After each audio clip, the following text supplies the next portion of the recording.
আর একটা জাদু দেখে বাচ্চারা। अच्छा তাহলে তোমাদের মায়ের দিব্যি খেয়ে বলো। হ্যাঁ বাবাজি, তোমার মায়ের দিব্যি। ওকে আমি জাদু দেখাবো না, ও নিজেকে কি সিয়ানা মনে করে। না না বাবা, দেখাও না দেখাও না। আচ্ছা ঠিক আছে, টাকা দিয়ে জাদু দেখাবো। হ্যাঁ বাবাজি, দেখাও দেখাও। ঠিক আছে তাহলে এ হলো 20 টাকার নোট, আর এই হলো খালি বাটি। এই 20 টাকার নোটটা আমি সেদিকে ছেটে দেবো, अच्छा এই খালি বাটির ভিতরে এসে ঢুকে যাবে। ঠিক আছে তাহলে এই টাকাটাই একজন করে ফুক দাও, একবার করে। পিছন দিয়ে না, সামনে দিয়ে ফু মারতে তো, পুরো জাদুটাই নষ্ট করে দিল। শালা কাদের পাল্লাই পড়লাম রে বাবা, এখানে এসে পুরো ফেসে গেলাম। এটা খালি আছে না, এর ভিতরে এক্ষুনি টাকা চলে আসবে। দেখেছো, এখনো আমি টাকা পাঠাইনি।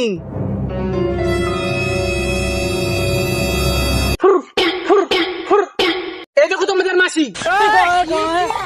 না বাবু, ও তো আমার কাছেই আছে। না বাবু, এটা আমি মজা করছিলাম। দেখো টাকাটা আমি বাতাসে গায়েব করেছিলাম, বাটির ভেতর থেকে টাকাটা বের করবো আমি। এসে গেছে টাকাটা এর মধ্যে, এবার কি দেখাবো?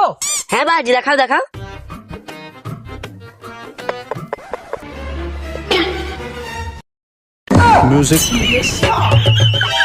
বাবাজি বা, আপনি তো 2 জায়গা থেকে টাকা গায়েব করে দিলেন। কাদের পাল্লাই পড়লাম রে, শালা 20 টাকাও আমার মারা গেল।